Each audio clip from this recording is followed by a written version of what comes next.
አርእስተ ዜና። ጠቅላይ ሚኒስትር ዶክተር አብይ አህመድ ነዳጅን በቁጠባና ለመሰረታዊ ነገሮች እንዲውል አሳሰቡ።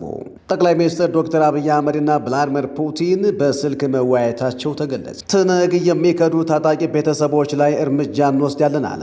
ሊሸሽ የነበረው ነዳጅ በቁጥጥር ስር ዋለ። ቻይና መግለጫ አወጣች። ሰላም ጤና ይስጥልኝ አድማጭ ተመልካቾቻችን እንደምን ቆይታችኋል? ከአዲስ ሪፖርተር የመጋቢት 7 2018 ለተሰኙ አመሻሽ አበይት መረጃዎችን አርዕስቶቹን በማስቀደም ጀምረናል። እስከ መረጃዎቻችን ፍጻሜ ድረስ አብራችሁን ቆዩ። በቆይታችን ጠቅላይ ሚኒስትር ዶክተር አብይ አህመድ ነዳጅን በቁጠባና ለመሰረታዊ ነገሮች እንዲውል ማሳሰባቸው፣ ሊሸሽ የነበረው ነዳጅ በቁጥጥር ስር መዋሉን፣ ትነግ የሚከዱ ታጣቂ ቤተሰቦች ላይ እርምጃ እንወስዳለን ማለቱን፣ የትግራይ ቴሌቪዥን ጋዜጠኞች የካቲት ወር ደሞዝ ካልተከፈላቸው ስራ ለማቆም ማስጠንቀቃቸውና ትህነግ የክልሉን በጀት ለጦርነት ማዋሉ እንዲሁም ከአሜሪካና ኢራን ጦርነት ጋር ተያይዞ እየተሰሙ የሚገኙ ትኩስ አጫጭር መረጃዎችና ዜና ትንታኔ የምናደርሳችሁ ይሆናል። እስከ መረጃዎቻችን ፍጻሜ ድረስ አብራችሁን ቆየው።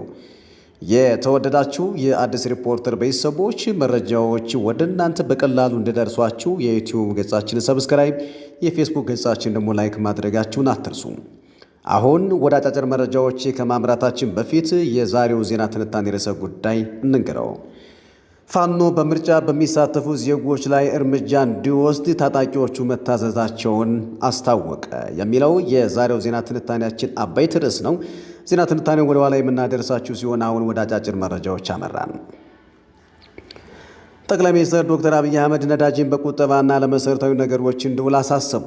ጠቅላይ ሚኒስትር ዶክተር አብይ አህመድ በመካከለኛው ምስራቅ የተቀሰቀሰው ጦርነት 16ኛ ቀኑን በያዘበት በዛሬው ዕለት ነዳጅን በቁጠባ መጠቀም እንደሚያስፈልግ አሳስበዋል። ጠቅላይ ሚኒስትሩ በይፋዊ የማህበራዊ ገጻቸው ባስተላለፉት አጭር መልእክት ነዳጅን ገዝተው የሚጠቀሙ ሀገራት መቸገራቸውን ገልጸው በቁጠባና ለመሰረታዊ ነገሮች ቅድሚያ በመስጠት መጠቀም አስፈላጊ መሆኑን ገልጸዋል። ባለፈው ሳምንት የገንዘብ ሚኒስትሩ አህመድ ሺዴ የተፈጠረው የነዳጅ አቅርቦት ሰንሰለት መስተጓጎል ምን ያህል ጊዜ እንደሚቆይ ስለማይታወቅ ህብረተሰቡና ተቋማት ነዳጅን በከፍተኛ ቁጠባ እንዲጠቀሙ አሳስበው ነበር። በጦርነቱ ምክንያት የታየውን የነዳጅ ዋጋ ጭማሪ አስፈሪ ሲሉ የገለጹት የገንዘብ ሚኒስትሩ መንግስት በቅርቡ ተጨማሪ ነዳጅ ቁጠባ እርምጃዎችን ይፋ እንደሚያደርግ አስታውቀዋል። ጠቅላይ ሚኒስትር ዶክተር አብይ አህመድ በማህበራዊ ሚዲያቸው ላይ የነዳጅ አከፋፋዮችም ሆነ ተጠቃሚዎች እንዲሁም ማደያዎች ለመሰረታዊ አገልግሎት ቅድሚያ እንዲሰጡና በቁጠባው እንዲጠቀሙ አሳስበዋል። የመካከለኛው ምስራቅ ጦርነት ከመከሰቱ በፊት አዲስ ሪፖርተር ከጦርነቱ ጋር ተያይዞ ሊከሰት የሚችለውን ነገር ከግምት ውስጥ በማስገባት ለመንግስትና ለህዝቡ ከነዳጅና መሰል ጉዳዮች ጋር ተያይዞ ማሳሰቢያ መስጠቷ ይታወሳል።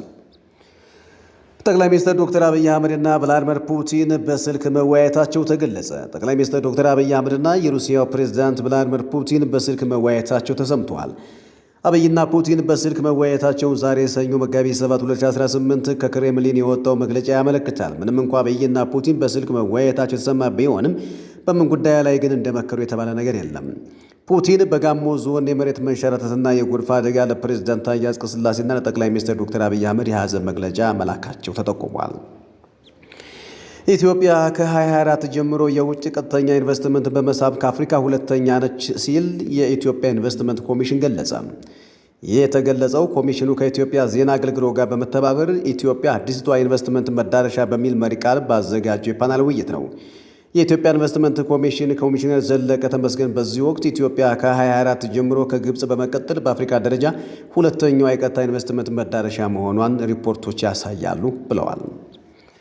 ሊሸሽ የነበረው ነዳጅ በቁጥጥር ስር ዋለ። በህገወጥ መንገድ ከአዲስ አበባ ከተማ ሊወጣ የነበረ 6 በርሜል ወይም 1200 ሊትር ነዳጅ ከተጠርጣሪዎች በቁጥጥር ስር መዋሉን የአዲስ አበባ ፖሊስ አስታውቋል። የወንጀሉ አፈጻጸም ተጠርጣሪዎቹ የወንጀል ድርጊቱን የፈጸሙት በመሳለሚያ አካባቢ በሚገኝ አንድ የነዳጅ ማደያ ውስጥ መሆኑ ተገልጿል። በቁጥጥር ስር የዋሉት ግለሰቦችም አሸናፊ ጥላሁን በማደያው ውስጥ በነዳጅ መቅዳት ሙያ ላይ የተሰማራ ሰራተኛ፣ ሱልጣን ተክላይ ነዳጁን የጫነው ተሽከርካሪና አሽከርካሪ ሲሆን ግለሰቦቹ ጨለማን ተገን በማድረግ ነዳጁን ኮድ 3A55857 አዲስ አበባ በሆነ የፌሳር ተሽከርካሪ ላይ ጭነው ሲንቀሳቀሱ በልደታ ክፍለ ከተማ ወረዳ 5 ፔፕሲ ተብሎ በሚጠራው አካባቢ በፖሊስ ክትትል ሊያዙ ችለዋል። የፖሊስ ጥብቅ ማስጠንቀቂያ የአዲስ አበባ ፖሊስ ጠቅላይ መምሪያ እንዳሳሰበው ወቅታዊውን ዓለም አቀፋዊ ሁኔታ እንደ መልካም አጋጣሚ በመጠቀም በከፍተኛ የውጭ ምንዛሪ የሚገባ ነዳጅ የሚያዘዋውሩ፣ የሚደብቁና መሰል የኢኮኖሚ አሻጥር የሚፈጽሙ አካላት ላይ ሕጋዊ እርምጃው ተጠናክሮ ይቀጥላል። ይህ ድርጊት በሀገር ሀብት ላይ የሚፈጸም ወንጀል በመሆኑ ማደያዎችና ሰራተኞቻቸው ከእንግዲህ መሰል ሕገወጥ ተግባራት እንዲቆጠቡ ጥሪ አቅርቧል። ትህነግ የሚከዱ ታጣቂ ቤተሰቦች ላይ እርምጃ እንወስዳለን አለ። በከፍተኛ ደረጃ ሰራዊት እየከዳበት የሚገኘው ትህነግ የጣረ ሞት ውይይት አድርጓል ተብሏል። በጄኔራል ምግበይ አስተባባሪነት መጋቢት 5 ቀን 2018 ዓ.ም በሽሬ ከተማ ሱር ኮንስትራክሽን ካምፕ ውስጥ በተደረገው ውይይት የትህነግ ወታደራዊ አመራሮችን ጨምሮ የአርሚ 13፣ 17፣ 11 እና 42 አመራሮች መሳተፋቸው ታውቋል። በውይይቱም የሚከዱ ታጣቂዎች ቁጥር በየጊዜው በመጨመሩ ካምፖች ከነካዝናቸው ባዶ ቀርተዋል። ይህ የሆነው ደግሞ በእኛ እንዝላልነት ነው። ስለዚህ የሚከዱ ወታደሮችን አድኖ መምታት፣ ካልተቻለ ደግሞ ቤተሰቦቻቸው ላይ እርምጃ መውሰድ በሚል የጋራ አቋም መያዙ ስብሰባውን የተካፈሉ አመልክተዋል። የማያዳግም ውሳኔ ላይ ካልደረስን ባዶአችንን ቀርተን እንደ ህዝብ እናልቃለን። ይህንን ውሳኔ ስንወስን ጨካኝ ሆነን ሳይሆን የትግራይን ህዝብ ለማዳን ነው ያሉ ጄኔራል ምግበይ ይኸው የጋራ ውሳኔ ከትናንት ጀምሮ ተግባራዊ እንደሚደረግ አስታውቀዋል። ይህንን አደገኛ ውሳኔ የሰሙ የትግራይ ሰላም ኃይሎች በበኩላቸው ትህነግ የትግራይ ህዝብ ላይ የሞት አዋጅ አውጇል፣ የፌዴራል መንግስቱ የትግራይን ህዝብ ከጅምላ ጭፍጨፋ ይታደገው ሲል ጥሪ አቅርቧል። የትግራይ ታጣቂዎችም ወደ ሰላም ኃይሉ በመቀላቀል በጋራ ትግል ህዝቡን ማዳን እንዳለበት ጥሪ አቅርቧል። የትግራይ ቴሌቪዥን ጋዜጠኞች የካቲት ወር ደመወዝ ካልተከፈላቸው ስራ ለማቆም አስጠነቀቁ። ትህነግ የክልሉን በጀት ለጦር ሰራዊት እንደሚያውለው ታውቋል። የትግራይ ቴሌቪዥን 30 ጋዜጠኞች የካቲት ወር ደመወዛቸው የማይከፈላቸው ከሆነ ስራቸውን ለማቆም እንደሚገደዱ በማስጠንቀቅ ለትግራይ ጊዜያዊ አስተዳደር ጥሪ አቅርበዋል። ከጣቢያው የዜና ክፍል በተውጣጡ ጋዜጠኞች ፊርማ በማሰባሰብ ለክልሉ ጊዜያዊ አስተዳደሩ ፕሬዝዳንት ሌተና ጄኔራል ታደሰ ወረደ ጽሕፈት ቤት ደብዳቤ ጽፈዋል። ጋዜጠኞቹ በደብዳቤው ባለፈው የትግል ወቅት ለ16 ወራት ያለ ደመወዝ ያለ ራሽን ስንሰራ ቆይተናል። አሁን ደግሞ የካቲት ወር ደመወዛችን እስካሁን አልተከፈለንም። ጋዜጠኞቹ ሳይመገቡ ሊሰሩ አይችሉም ብለዋል። በጣቢያው የትግረኛ ዝግጅት ክፍል ፕሮዲውሰር የሆኑት ኤፍሬም ረዳሃይ ለአዲስ ሪፖርተር እንደገለጹት ጋዜጠኞች እየደረሰባቸው ያለውን እየጨመረ የመጣ ገንዘብ ችግር ገልጸው ብዙዎች ሰራተኞች መሰረታዊ ወጪዎችን ለመሸፈን እየተቸገሩ መሆኑን ተናግረዋል። በዚህ ጉዳይ ዙሪያ ከአዲስ ሪፖርተር ጋር በስልክ ቆይታ ያደረጉት ከክልሉ የተቃዋሚ የፖለቲካ ፓርቲዎች አመራር መካከል አንዱ የሆኑት የፌዴራል መንግስት ትዕግስቱን አብዝቶታል ሲል ተችቷል። መድኃኒት አቅርባ፣ በጀት መድባ፣ ነዳጅ አቅርባ በራሷ ጥይት የምትወጋ ሀገር ኢትዮጵያ ብቻ ነች ብለዋል።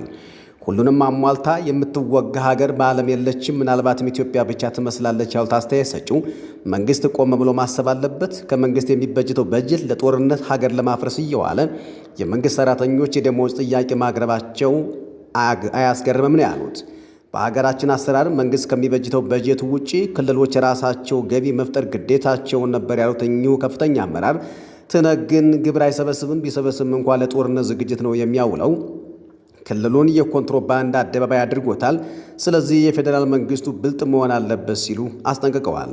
በተመሳሳይ በትግራይ ክልል የሚገኙ የግልና የመንግስት ባንኮች ሰራተኞች በደሞዝ ምክንያት አድማ ሊያደርጉ መሆናቸውም ተሰምቷል።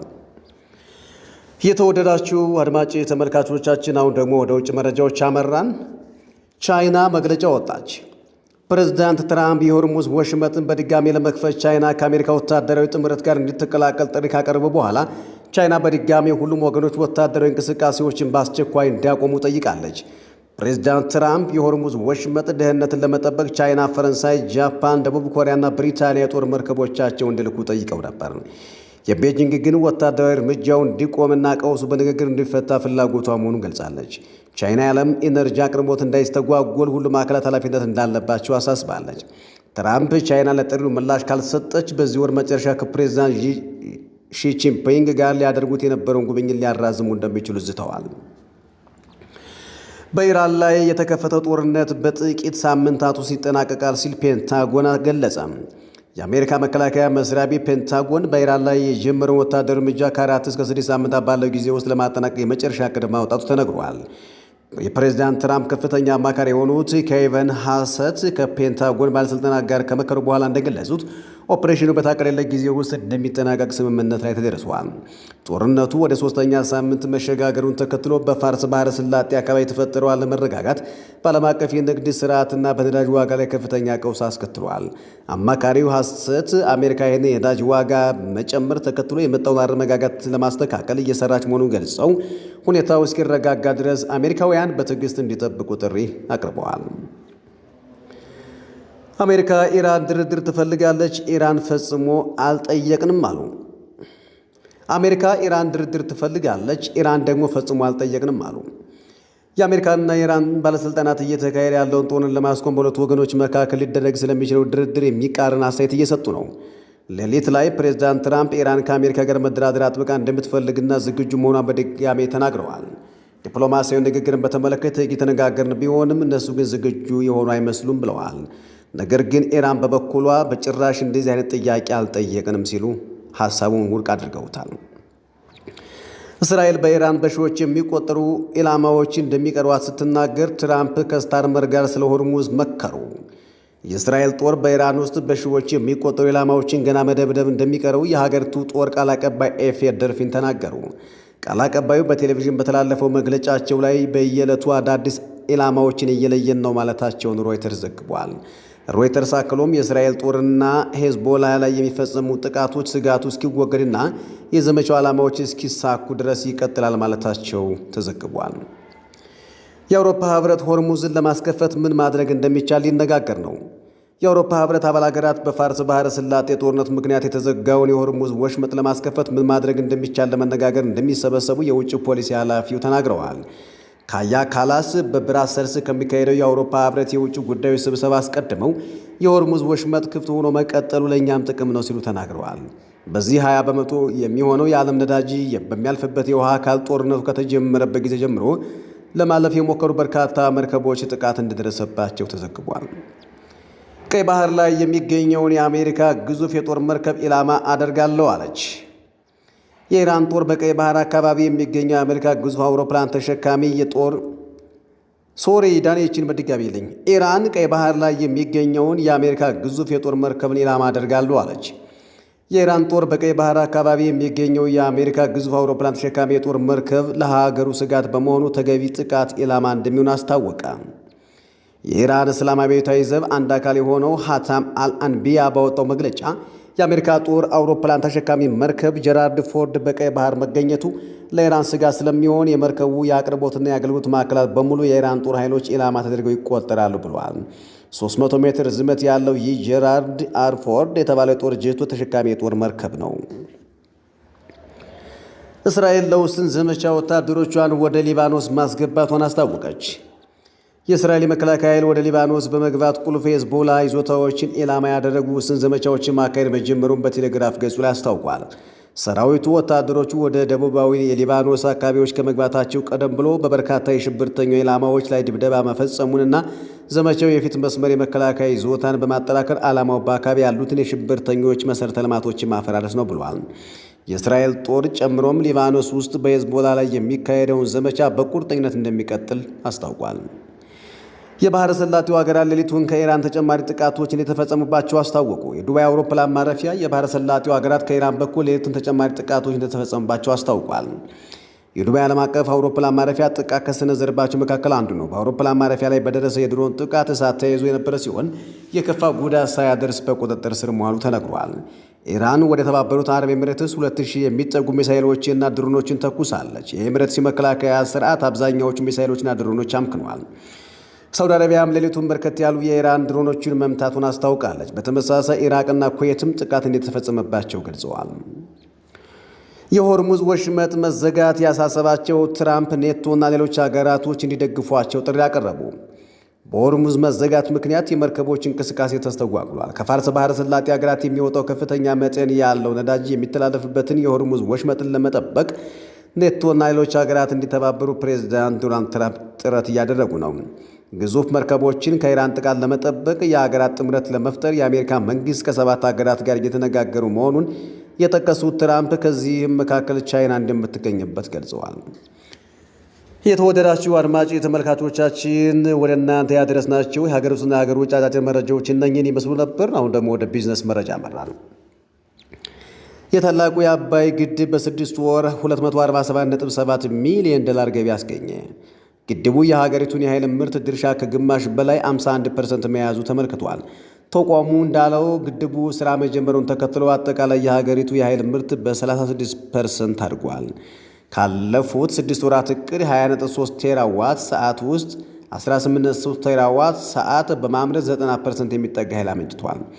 ከጎረቤት ሀገራት ሽያጭና ከዳታ ማይኒንግ $247.7 ሚሊዮን መገኘቱ ለሀገሪቱ የውጭ ምንዛሬ ምንጭ ሆኗል። በጥቅሉ 7.1 ቢሊዮን ብር ትርፍ ማስመዝገቡ የኢትዮጵያ ኤሌክትሪክ ኃይል ከኪሳራ ወጥቶ ኃይል ራሱን ችሎ በትርፍ መስራት ወደሚችልበት ደረጃ መሸጋገሩም ተመልክቷል። በመጨረሻም የስፖርት ዜና። ፕሬዝዳንቱ ለቀጣይ 5 ዓመታት በድጋሚ ተመረጡ። ሌሊት በተጠናቀቀው የስፔን እግር ኳስ ክለብ ባርሴሎና የአመራር ምርጫ ሁዋን ላፖርታ ብቸኛ ተፎካካሪቸው የነበሩትን ቪክተር ፎንትን በማሸነፍ ተጨማሪ 5 ዓመታት በፕሬዝዳንትነት በድጋሚ ተመርጠዋል። 114,000 የክለቡ አባላት ድምፅ በመስጠት በተሳተፉበት ምርጫ ሁዋን ላፖርታ 68 በመቶ የሚሆነው ድምፅ በማግኘት ማሸነፋቸውን ክለቡ ባርሴሎና አሳውቋል።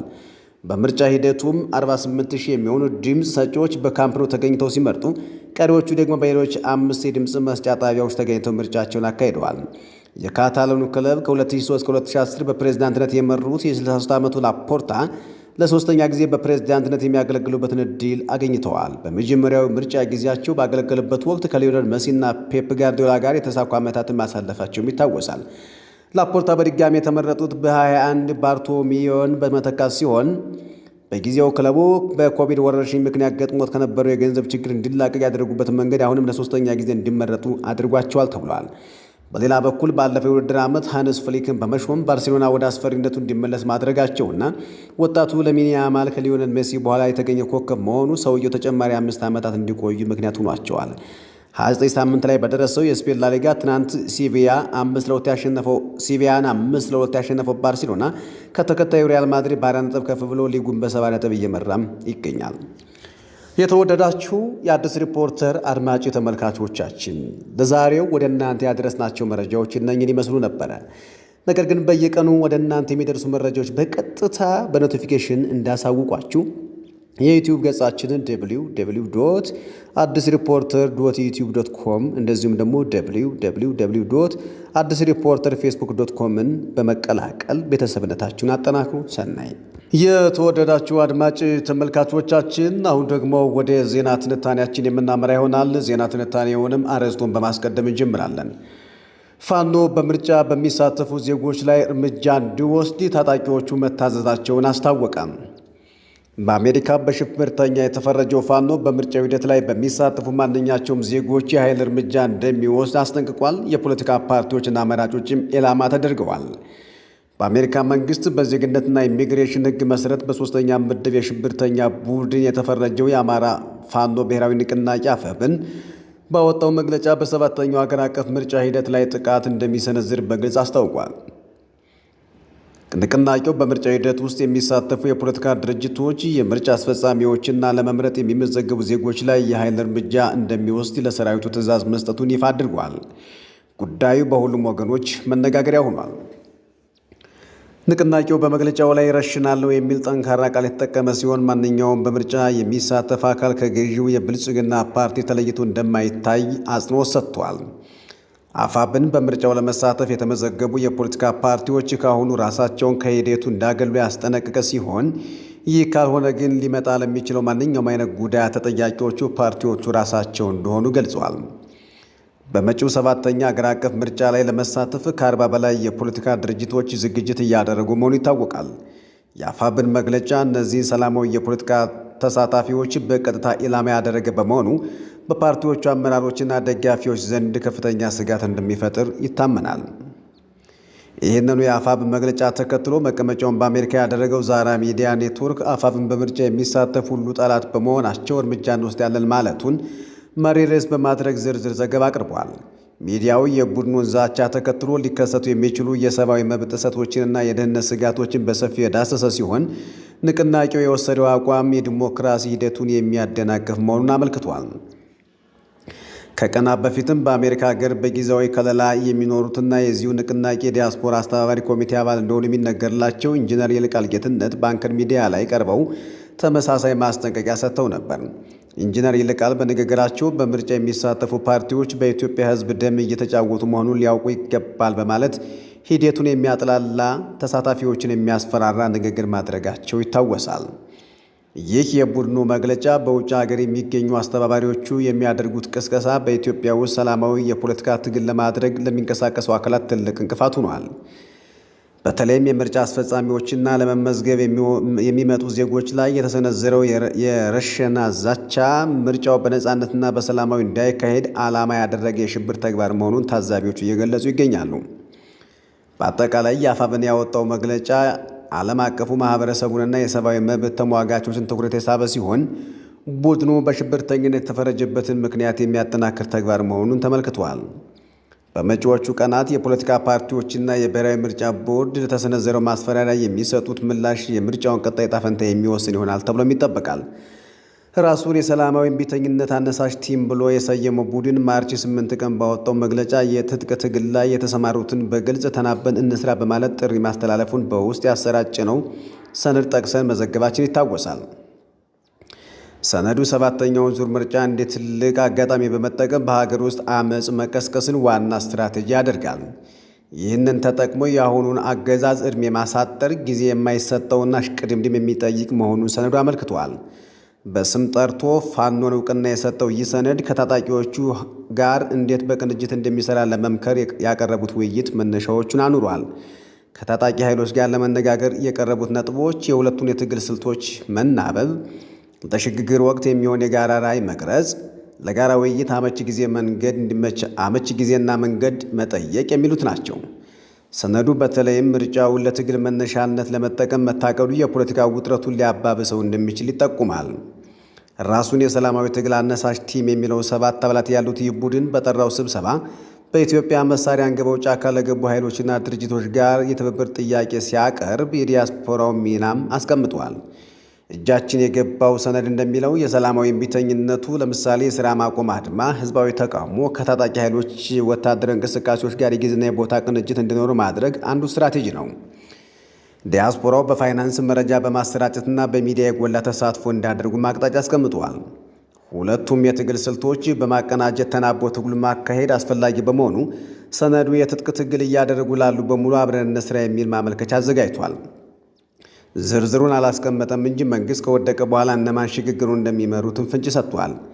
የአመፅ አነሳሽ ቡድን አባላት አቶ ነአምን ዘለቀ የሻዕቢያ ተወካይ፣ አቶ ያሬድ ኃይለማርያም የሰው ልጆች መብት ተቆርቋሪ፣ አቶ ልደቱ አያሌው የሰላም ታጋይ፣ አቶ ገለታው ዘለቀ አንድ እግሩ ጫካ ላይ ያለው የቀድሞ ባልደራስ ለሁለተኛ ዲሞክራሲ አባል፣ ዶክተር ሰይፈ ስላሴ አያሌው የእናት ፓርቲ ምክትል ሊቀመንበር፣ አቶ ኤፍሬም ማዲቦ የቀድሞ ግንቦት ሰባት አባልና የሻዕቢያ ወኪል፣ የኢሃፓ ተዋጊ ሰራዊት መስራች አቶ አብዩ ብርሌ እንደሆኑ ሰነዱ በመግቢያው አስታውቋል። 7 አባላት ያሉት የአመፅ አነሳሽ ቲም በዋነኝነት የሚመራው በአቶ ነአምን ዘለቀ ሲሆን ከጀርባ ሆኖ የሚመሩት የሻዕቢያ ሰዎች እንደሆኑ ከአብሮነት ተወካዮች ባገኘነው መረጃ አስቀድመን ማስታወቃችን አይዘነጋም። ይህ ስብሰባ መግለጫ ባወጣ በማግስቱ ፋኖ በተመሳሳይ ምርጫን ተንተርሰው በሚመዘገቡ በምርጫ ጣቢያ የሚሰማሩ ምርጫውን በሚያከናውኑና በሚያስተባብሩ ላይ እርምጃ እንደሚወስድ ያወጣው መግለጫ ከፋኖ ማስጠንቀቂያ ጋር ተመሳሳይ ሆኗል። ፋኖ በምርጫ መሳተፍ ይህን መንግስት ተጨማሪ የ5 ዓመት ዕድሜ መስጠት መሆኑን አመልክቶ ነው በሚሳተፉት ላይ እርምጃ እንዲወስዱ ለሰራዊት መመሪያ መስጠቱን በይፋ ያስታወቀው። ይህንን ተከትሎ ከፓርቲዎች የተባለ ነገር የለም። በመንግስት በኩል በሚፈጠሩ አንዳንድ አለመግባባቶች የሳምንት አጀንዳ አድርገው ሚዲያዎችን ቀጥረው የሚያጩ የፖለቲካ ፓርቲዎች እንደዚህ በህዝብ መብት ላይ በሚቀልዱ ኃይሎች ላይ ግን ዝምታቸው በርካቶችን አስገርሟል። መምረጥና መመረጥ የአንድ ሰው ዲሞክራሲያዊ መብት ሆኖ ሳለ አትመረጥም ማለት አምባገነንነትና ሊወገዝ የሚገባ ሆኖ ሳለ የፖለቲካ ጉዳዩ የሚመለከታቸው የፖለቲካ ፓርቲዎች ዝምታ ግን አሳሳቢ አስገራሚ ሆኗል የተባለው። በሌላ በኩል አንዳንድ ፓርቲዎች ከውጭ አመፅ አነሳሽ ቡድን ጋር እየሰሩ ነው ተብሏል። የገንዘብ መዋጮም እንዲዋጣ ተጠይቋል። የፖለቲካ ፓርቲዎቹ መቀመጫቸውን ውጭ ካደረጉ የአመፅ አነሳሽ ወይም ቀስቃሽ ቡድኖች ጋር እየሰሩ እንደሆነ መረጃዎች እየወጡ የሚገኙት እነዚህ አካላት ዲያስፖራውን ለአመፅ እያስተባበሩ የሚገኙ ሲሆን ነገር ግን ዲያስፖራው ይህንን ጥሪ ይቀበል አይቀበል ማጣራት አልተቻለም። ዲያስፖራው ለራሱ ስራ በዝቶበታል የተባለ ሲሆን ሰሞኑን የአንድ ፋኖ ከአሜሪካ ወደ ኢትዮጵያ መላክ በርካቶችን ስራ አብዝቶባቸዋል ነው የተባለው። ከማጋለጥና መጠቋቋም ባሻገር ሁሉም የግል ማህበራዊ ሚዲያ ገጹን መፈተሽ ላይ ተጠምዷል። እንደ አዲስ ሪፖርተር የአሜሪካ ተባባሪያችን መረጃ ከዚህ ቀደም የለጠፏቸውን ልጥፎች እያጸዱ የሚገኙ ሲሆን ጎን ለጎን እርስ በእርስ መጠቋቋም ተጠናክሮ ቀጥሏል ተብሏል። ከዚህ ቀደም የሰላም ታጋይነን፣ አክቲቪስቶችነን፣ የሰብአዊ መብት ተሟጋቾችነን፣ ነጻ ታጋይነን የሚሉ ሁሉ በዚህ ሰዓት ከእናቴ ቀሚስ ደብቁኝ እያሉ ነው የተባለው። አንዳንዶቹ ደግሞ ከወትሮ በተለየ ድሮ ከሚታወቁበት የተገዳደሉ በለውና ጨፍጭፈው መረጃቸው ወጥተው የሰላም ሰባኪ ለመምሰል ዳደ እያሉ መገኘታቸው አስቂኝም አስገራሚም ሆኗል የሚለን ከአሜሪካ አዲስ ሪፖርተር ተባባሪያችን። የተወደዳችሁ የአዲስ ሪፖርተር ቤተሰቦች ለዛሬ ወደ እናንተ ያደረስናችሁ ዜና ትንታኔ ይህንን ይመስል ነበር። ነገ በተመሳሳይ ሰዓት ላይ በሌሎች ርዕሰ ጉዳዮች ላይ ዜናዎችን የምናደርስላችሁ እንደዚሁም ደግሞ በዜና ትንታኔያችን የምንመለስ ነው የሚሆነው። እንደ አይነት መረጃዎች በየጊዜው እንዲደርሷችሁ በኖቲፊኬሽንም እንዲያሳውቃችሁ የዩቲዩብ ገጻችን አዲስ ሪፖርተር ብላችሁ ሰብስክራይብ አድርጉ። የፌስቡክ ገጻችንም ላይክ በማድረግ አብሮነታችሁን አጠናክሩ።